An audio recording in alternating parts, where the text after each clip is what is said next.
Good morning. It's 10 o'clock, so I'd like to call the meeting to order. I'd like to recognize that we're holding this meeting on the unceded traditional territories of the Hoopa-Chesnut First Nations, and we're grateful for your opportunity to do so. I would also like to recognize we have directors calling in from other First Nations and the Channeuth lands, and I would also like to acknowledge those nations with our respect and our gratitude. And I'd like to give notice that this meeting is being recorded and live streamed on YouTube on the Regional District website. So we are conducting this meeting in a hybrid model, and we have people in the boardroom and people calling in via Zoom. So I'd like to do introductions. My name is Debbie Haggard, and I am the vice chair today. Chair Jack is away, so I will be chairing the meeting. And I'd like to go around the room and do introductions. We'll start with our CAO. Good morning. I'm Daniel Sion, the CAO for the ACRD. Hi, Susan Roth from Beaver Creek. Good morning, Kel Roberts, alternate director for Vida Sega Area C. Thank you. Mike Sparrow, representing Cherry Creek. Good morning, Penny Cody, Alberni Clakewatt, Sprout Lake Rep. Good morning, Wendy Thompson, General Manager, Administrative Services for the Regional District. And Jenny Brunn, General Manager of Community Services. Thank you. First, we have to approve of the agenda. Is there any additions from directors? Is there any additions from our corporate officer? No, Madam Chair, no additions to the agenda. Could I get a motion to move to approve the agenda as presented? Moved by Director Roberts, second by Director Sparrow. All in favor? Any opposed? Motion carried. First is the minutes of the committee of the whole meeting held on March 22nd, 2023. Is there any errors or omissions? Seeing none, could I get a motion that the minutes of the committee of the whole meeting held on March 22nd, 2023 be received? Moved by Director Sparrow, moved by Director Cote, second by Director Sparrow. All in favor? Any opposed? Motion carried. No delegations, no correspondence. So first we have reports. A Park Services 2022 annual report from Mike McGregor, Lands and Resources Coordinator, and we look forward to hearing your presentation. Mike, please go ahead.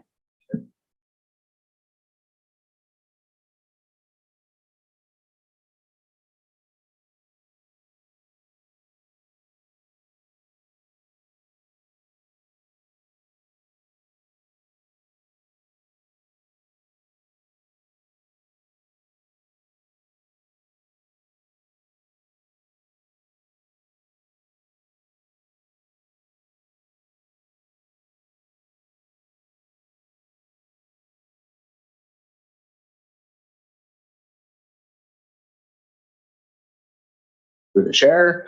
Good morning, everyone.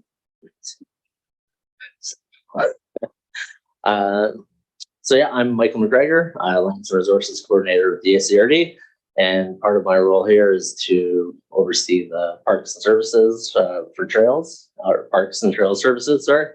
So this is the second annual report that we've done, and we're, through this, we're collecting more and more data, and we're kind of comparing and contrasting from year over year. So once we get a little bit further down this and we do 2 or 3, we're going to include more trend data.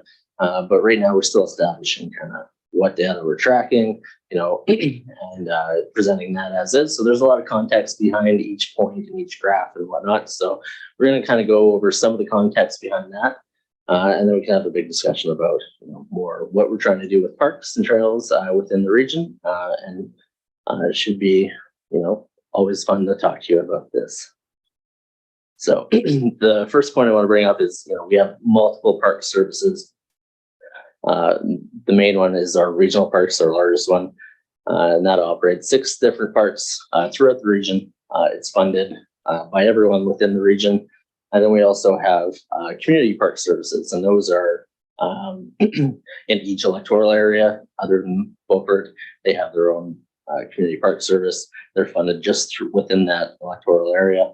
And their focus is a little bit different than the regional parks. They're more locally focused. They provide outdoor recreation opportunities. They're built more to serve the local neighbors, local region, or local community, as opposed to regional parks, which is built to serve the entire region as a whole. Attract tourism, provide more destination recreation opportunities. So in 2015, the ACRD did a regional parks strategic plan, and through that, they created this mission statement here. So it should encompass pretty much everything we're trying to do within our regional park service. And that is, the ACRD will work with all citizens to be good stewards of our environment and to provide safe and welcoming opportunities to play, learn, contemplate, and build community. So through that mission statement, we've developed 5 what we call operational goals. And we're going to dive deeper into those throughout the presentation here, but they have a positive impact on the community as a whole and the region. Have operations and service levels meet certain standards. When we're acquiring parks, there's certain values we're looking for when we acquire them. When we build infrastructure, there's certain standards that we want to hit when we build that, and how we engage with the rest of the community. So to achieve those goals, like I mentioned before, we're tracking some data, and we're reporting that through the annual report and through today. So we use our financial data, we use some GIS data. The asset management plan plays a huge role into this. And then 2 new ones that we have is we're utilizing more public surveys for community engagement. We're also starting a trail counting program. And I just kind of want to mention for those last 2, the public engagement, like the surveys and the trail counting program, I'd call those more indicators at this point, right? Because they're not a referendum. The one regional parks survey that we did, it was within the Log Train Trail survey. So, we got about 275 responses, which is a good number, but by any means, it's not a referendum. The majority of people were there to talk about the Log Train Trail, and then we also had them talk about the regional park service as a whole. So, the majority of people there are kind of neighbors to the trail, interested trail users. That doesn't really represent everybody within the region. So I'd say when we're looking at the results of that survey, just keep in mind that, it was a certain component of the community, maybe not the whole community as a whole, but what we got is still valuable, I'd say. And, it's worth considering with context, what was provided, and use that as kind of a piece of the puzzle, maybe not the whole picture, right? So our first goal that we'll talk about a bit was positive impact. And we've identified that as, improve the quality of life, promote healthy lifestyles, contribute to the economic and environmental well-being of the community and region. And we've broken that in the report down to 3 points. That's health and environmental benefits, social importance, and economic value.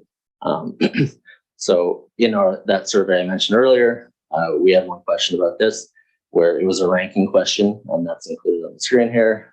So people that were answering the survey, they were asked to rank, what they value most about regional parks and trails. 1 is the highest, 4 is the lowest, and overwhelmingly people put a place for outdoor recreation as their most valued aspect of trails. Usually in these ranking questions, it's not quite as drastic between 1 and 4, so that's a real good indicator for outdoor recreation top priority, and that kind of lines up with a health benefit, of course, right? So number 2 was protection of the environment. That kind of lines up with our environmental benefits. 3rd place was a place for community building and public gathering, which would be social importance. And last of the ranking scale for this question was attracting tourism and improving the economy.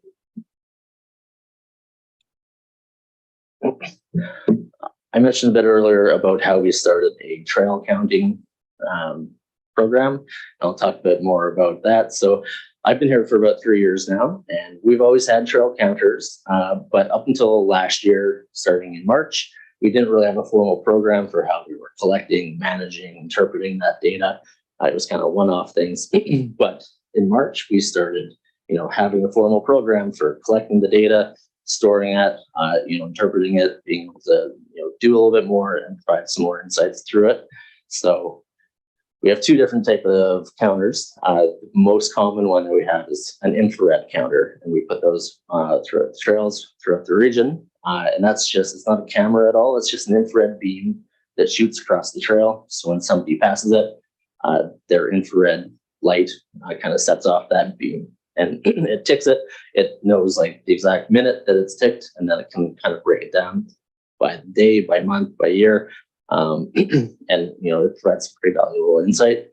And then the second type of counter is an off-road vehicle counter, and that's kind of electromagnetic. So, a quad or a side-by-side or even a bicycle rides over this counter, and then it ticks that. So it doesn't count any people that go over top, just the electromagnetic part of the metal. And so that's kind of helpful, because if we have an infrared counter and the electromagnetic counter at the same location, we can figure out, how much is off-road vehicle counts, how much are people counts. And but again, it takes a little bit of interpretation. If you just post the raw data or look at the raw data, kind of tough to get a good indication. So all of this data here are from our infrared counters, and they provide a lot of value, especially when doing something like the Log Train Trail Plan. We did 4 different locations along Log Train Trail. We were able to figure out which ones have the highest traffic, which times have the highest traffic. Like I said earlier, which one or what percentage are off-road vehicles, what percentage are hikers, dog walkers, whatnot. In total, I think we did 9 up there. And there's a little bit more context to these too. Is for Maplehurst Park, for example, there's only one way in and out of that park, so it counts when somebody goes in, it counts when somebody goes out. And other places like the Lakeshore Trail, we don't know if that's 2-way traffic or 1-way traffic. Somebody could come in and out a different way. So there's a little bit of context in there when interpreting the data. It's not like a true accurate count that you get if I sat at a trailhead and just counted new people that I saw. So it provides a good indication, a nice piece of the puzzle. And it kind of shows us, which areas are getting the most traffic, which areas are getting less traffic. And then another piece is, Lakeshore Trail Landing is really low there. That's our new trail that we built last year.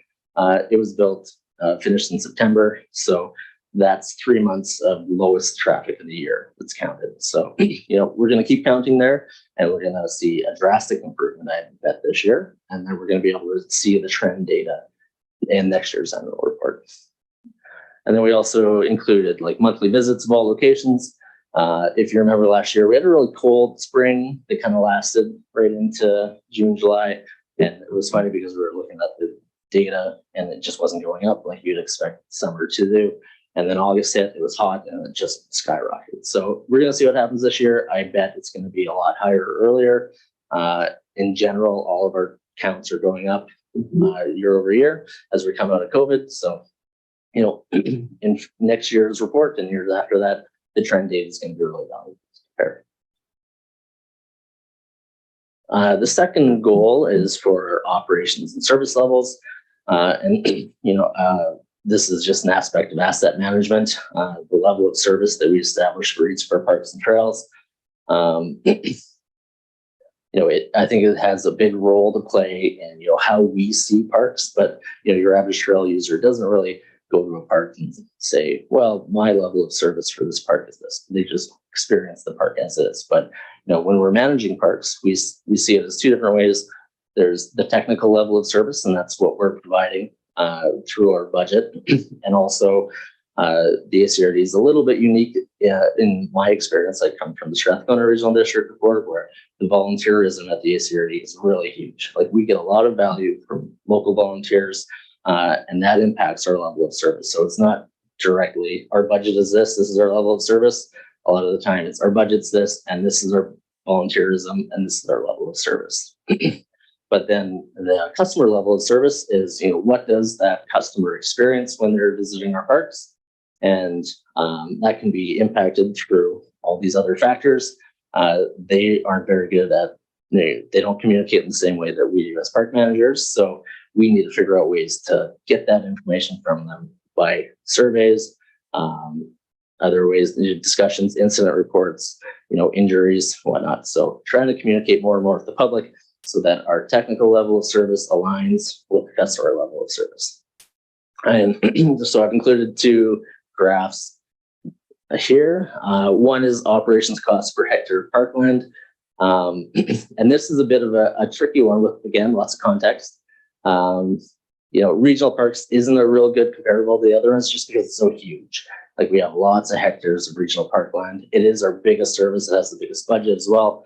But in this graph, it's minuscule, right? Because most of our regional parkland is just treed woodland with no assets, low level of service. So the average hectare of parkland has a low operations cost, but we do have some areas like the multi-use pathway with a high level of service. So I think a good comparable for this one would be kind of Cherry Creek Parks compared to Sprout Lake Parks. The biggest area of Cherry Creek Parks is Maplehurst, which is a big forested area. It has some trails that are mostly volunteer maintained, but those trails are still our assets. So that's why we have a generally low operations cost per hectare. While Sprout Lake Parks, they have about the same amount of hectares, but Sprout Lake Parks have a lot of development. They have a lot of infrastructure. They have tennis courts, playgrounds, play fields, trails, and we have parties paid to maintain those. So that's what kind of establishes our level of service, has the big drastic changes between that. And that's how we see those differences there. The second one was from our survey. So how satisfied are you with your experience when utilizing ACERD parks and trails? That kind of speaks more to the customer level of service. So we got, good scores for somewhat satisfied, very satisfied. A small percentage of people were very dissatisfied and somewhat dissatisfied. We want to understand, why are you dissatisfied? What can we do to address some of those concerns or issues? And we want to keep asking this question throughout other opportunities as well to see if there's changes and trends, and depending on which groups we're getting to answer our surveys. Our next goal is acquisition. So, there's a few different ways that the ACRD can acquire parkland. In 2022, we didn't acquire any parkland, but there's always opportunities between subdivisions, crown land grants, other initiatives, community initiatives, where we may acquire further parkland. And when we do, we want to achieve certain things, right? Like, we want it to be valuable, we want it to be useful, we want it to serve a purpose. We don't just want to take land for the reason of taking land. It does take the level of service, it does cost, taxpayer funds to maintain that parkland. So for here, I included two questions from our survey. Does the ACRD own and operate an appropriate amount of parks and trails? Overwhelmingly, the ACRD should add more parks and trails was the response. Second place was the ACRD has a good amount of parks and trails, so maintain that same level there. And then we had a small number of people say the ACRD should have fewer parks and trails or not own or operate any of these parks and trails. And then the other question there was, assuming the level of service is directly correlated to the tax rate, which statement do you support? And then the highest ranking there was, I support maintaining the existing regional park service and maintaining a stable tax rate. That was 45%. But then, in pretty close second place, we had 42%. I support the expansion of the regional park service and an increase to its tax rate. And then in third place, I support service cuts to regional parks and decreasing the tax rate. So again, there's lots of context behind these answers. Again, small piece of the puzzle because, what are we talking about? What type of parks are we talking about adding? What types of increases? There's different answers for those questions. So our infrastructure, we do build lots of infrastructure within our parks. So when we do, we want to build and maintain infrastructure that ensures safety and environmental sustainability. Asset management plays a huge role in this. The show on the right there is the wheel from Asset Management BC. We're always on some point of this wheel and often multiple different points in this wheel at the same time. So we're just constantly, assessing, planning, and implementing our asset management plan for our parks and trails. The main goal right now is to have a better inventory list of what our parks and trails assets are. And, generally we want to prioritize maintaining our current assets over the new shiny builds, right? And not to say that there's not a place for new shiny things, it's just they need to serve the right purpose and they can't come at the expense of our current assets as well. So and the last goal we have is community engagement. So the goal there is to engage the community, to provide an opportunity for full participation, to guide the development of the parks and trails, build community, volunteerism, and increase awareness. So like I said earlier, ACRD has great community involvement. We have great volunteerism within the community that provides lots of value for our services here. Our volunteers are kind of split between parks commissions, which are a formal arm of the ACRD. They're kind of like an advisory planning council or commission, and other local community groups that provide more than just service our parks. Like example would be Banfield Community Affairs or the Backcountry Horsemen, Alberta Outdoor Club. Their focus isn't just on our parks, but they do provide a lot of value for our parks as well. So working with them to better support them, make sure that they're supplying their volunteer hours, in the way that they're happy to do and efficiently. There is a concern that our volunteers are aging out. I suppose everyone we talk to says, we're getting less and less young volunteers in. So we want to create a structure that is welcoming volunteers, make sure that when people are out there on trails, they're feeling like they're making a difference. So one of the questions that we asked in the survey was, which choice best describes your willingness to volunteer for ACRD parks? And the biggest response that we got, 41%, was, I have not volunteered within ACRD parks, but I'd be interested in doing so. So we have interest, if we have the right structure, we will attract volunteers. Our goal is to create that structure. The second response though was, I'm not interested in volunteering, but they were on our website answering our surveys. So they are interested in guiding the development of our park service still, right? So we want to still have those conversations. We want to have as many opportunities as possible for them to, have their say beyond just calling up staff and, filing a complaint or whatnot. So that's what these park management plans are really good at, is creating that community conversation, providing an opportunity to say, in the next 10 years, what do you want to see out of this park service? And then creating a plan around that feedback. I won't really dive too close into this graph. It's included in the report, and there's lots of information in here, lots of different numbers.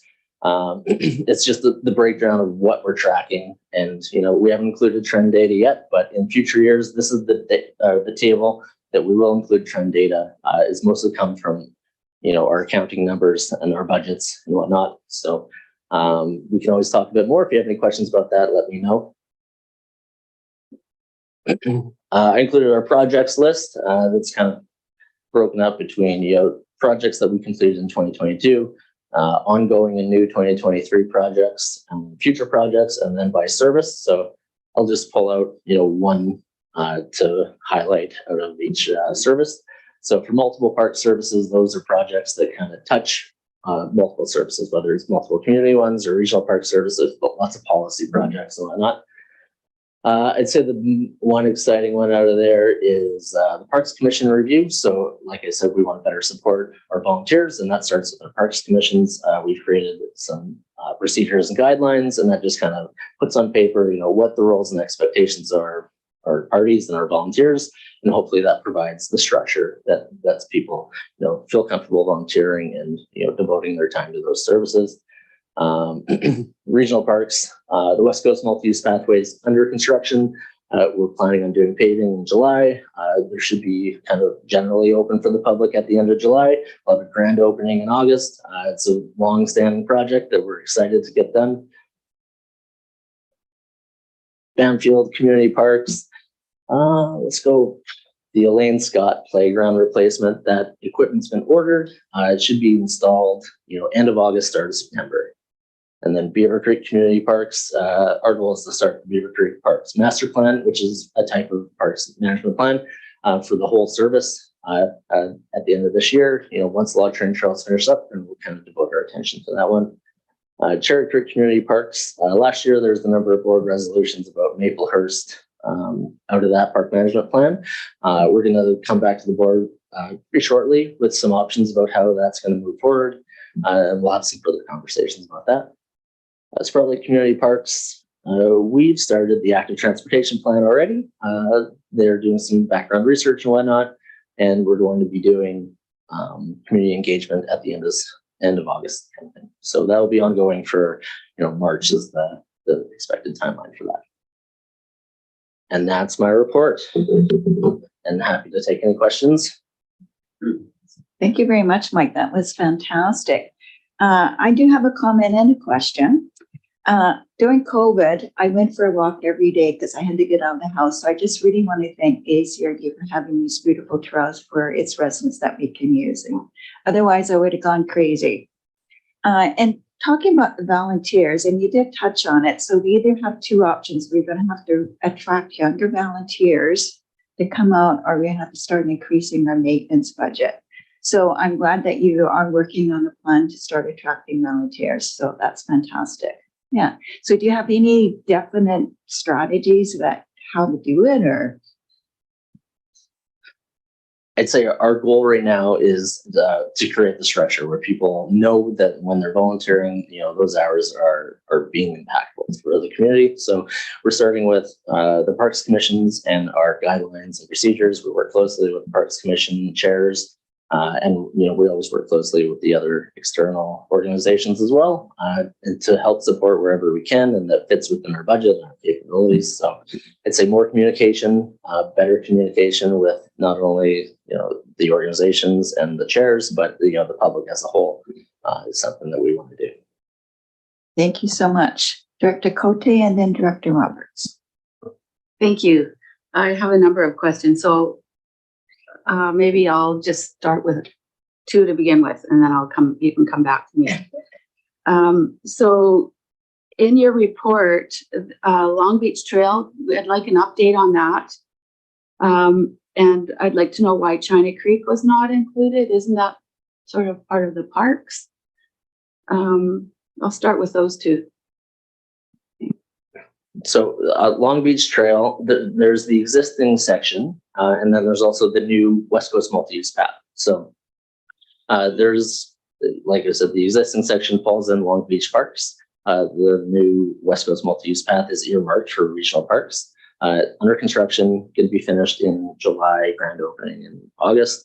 And then there's going to be a conversation about, how that's going to work within regional parks and Long Beach Parks once it's complete. And then the second question was China Creek, I believe. So there's the China Creek Park. We have an operations agreement with the Harbor Authority for that. There's trails and whatnot that come out of the campground, and it's included as one of the regional parks. We don't fund anything in there because it is funded by the Harbor Authority. So we receive a percentage from them that goes back into the Regional Park Service to help out the budget there. But, it's mostly operated by the Harbor Authority, and we included it as, within our assets list too. So hopefully that answers that question. Do you want to go ahead, Director Cote? Thank you. So a couple more questions. So regarding Sprout Lake Parks. So Sprout Lake is very involved with the parks.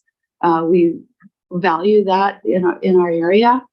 It's one of the biggest assets that we have that the community utilizes on a regular basis, and they're very happy to be able to have those assets within our community. I wanted to know about if the Parks Commission knows about the trail counters and where they're at, recognizing that the trails around Sprout Lake, there's many entrances and exits. People don't start at one end and go to the other necessarily. They'll utilize parts of it for different things. So is there a metal detector also on those trails for bikes? Just wanted to know how long they've been there. My second question about Sprout Lake Parks is that Cougar Smith has recently had contracts through the regional district with the city, I think, that they're in place for bike skills training. Recognizing that Sprout Lake pays for city services when we utilize a lot of the services that are provided in the city. I just wanted to know if there was any kind of compensation or what not for the city to be utilizing to actually be having programs in the Sprout Lake parks. So it's a concern of mine because of liability and maintenance ongoing. Thank you. So for the trail counters, I've spoken with the chair of the Parks Commission about the trail counter program. I don't think he knows where they are, and we've never had a formal Parks Commission meeting that touches on trail counters, but it's something that we could do. I think we don't want a lot of people knowing where the trail counters are, because then you get inaccurate counts. Like if there's a neighbor that wants to boost or decrease the counts, we don't want to have any influence on what counts we're kind of getting. So I think it's a good idea to have other people that are aware of some locations, as long as it's understood that we want to get true counts. We want to see true user data. I just I'm just thinking there's a lot of dogs, deer, cougars, bears that are all in the community as well, so they could be counted as well.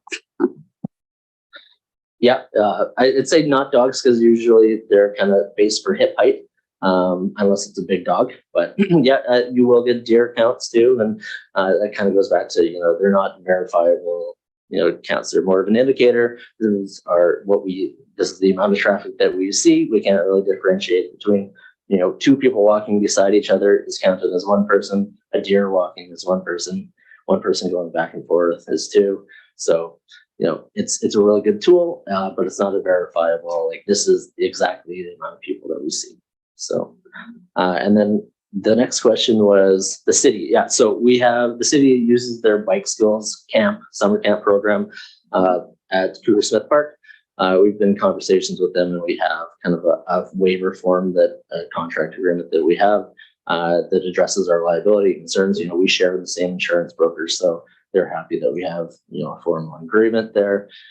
We don't have a compensation from them for maintenance. If that's something that we want to propose, we can talk a bit more about the Parks Commission meeting to see what a good proposal would be. Thank you. I have seen a schedule, and it's like every week all summer long, so it's heavy use. That is a bit of a concern. That's all. And I've been told that sometimes maybe they're just starting like at the park and then exit from there on the trails or whatnot. But I was concerned when I saw what the usage was coming out of that park. Thanks. Thank you, Director Cote. Director Roberts. Through the chair, to Michael. And I think your first question was the one that you probably knew that I was going to ask about that. That's the multi-use path. You said that it's going to be paved in July this year and opened in August. That's crazy. I mean, I think it's fantastic. I applaud you folks for doing that. I've had a lot of phone calls from Bike BC and other people that are so interested in that, and particularly what that's going to do for the West Coast as far as economic returns. There's people all over that are going to be coming here with their bikes, and they want to invest, if you will, their time and money into that facility. So that's fantastic. I hope I get an invite to this. Thank you very much. I appreciate it. Thank you. Thank you very much, Director Roberts. Director Roth. Yeah, I saw online last week that there was that search and rescue at Hole in the Wall. Could that impact us at all?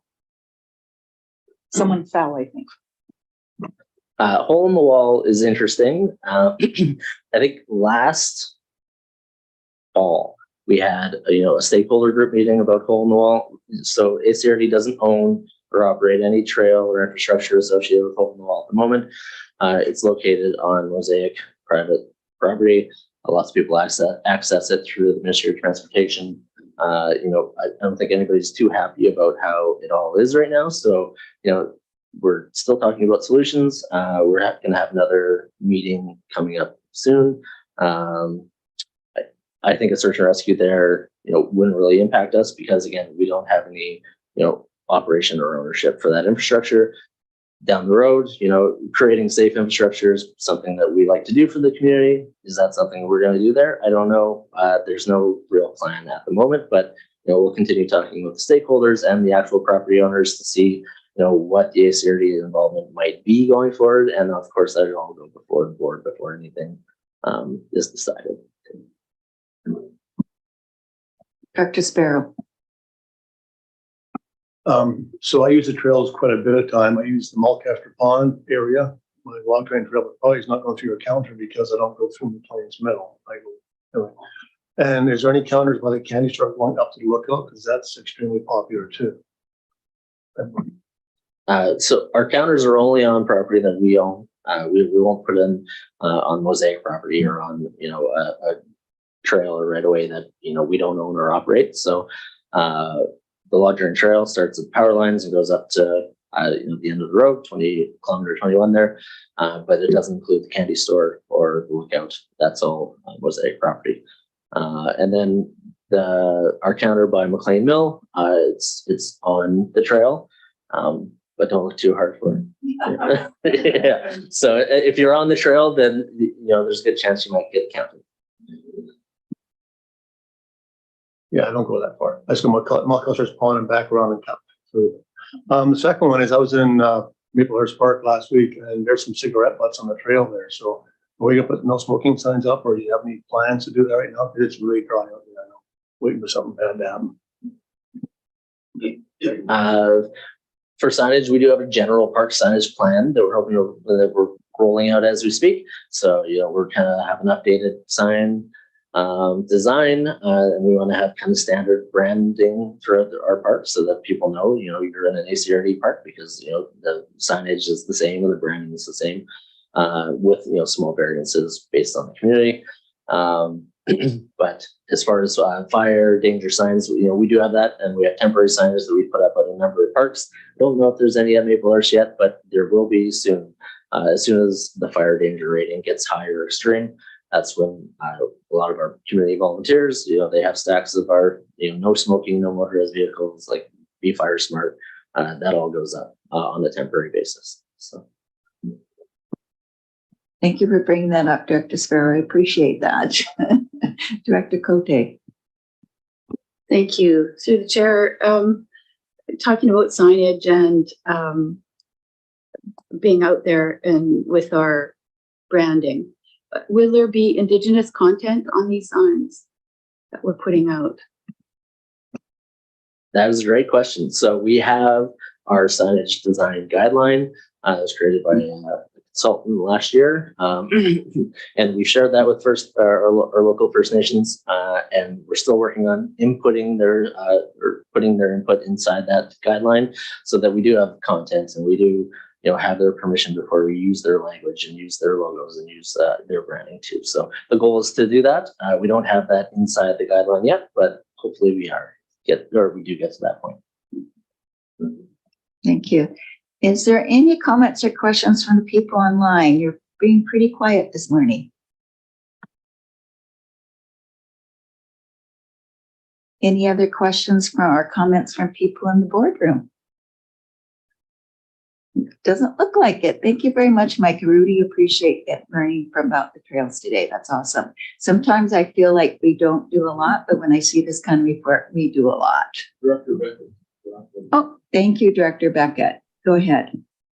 Thank you, Madam Chair. Because of your invitation, I would be remiss if I didn't acknowledge the work that Michael has done for the Bamfield community. It's been very, very busy out there with our volunteers, and I know how hard Michael has worked to help our volunteers out there. With the trails, with the new pavilion on the west side, the new playground going in, and I know Mike is dealing with other things in his life, and I just wanted to acknowledge how much our community appreciates everything he does. Thank you. Thank you, Director Beckett. Thank you, everyone. I have a question. Excuse me, we have question period later on. Oh, okay. Thank you. Can I get a motion that Board of Directors receive this report?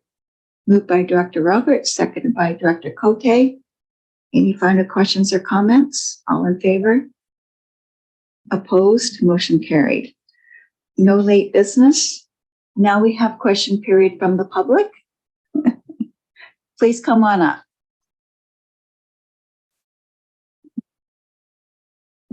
Hi, it's Charlene, Cherry Creek.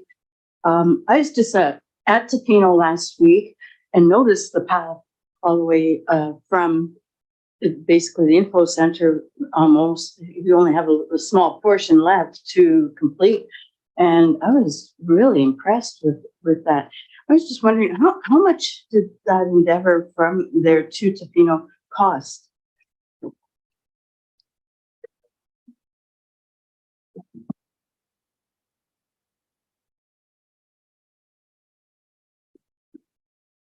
Through the chair, our full budget for that project is roughly 1.5 million. And that's covered by a number of different grants. We've been applying for grants for 5 years, and community works funds as well. Don't know the breakdown off the top of my head, but I can provide a guess if that's a question. Thank you. Did you have another question? No. Okay. Oh, thank you. Is there any questions online? No, Madam Chair, there are no questions today. Thank you. No more questions from the public and no questions online.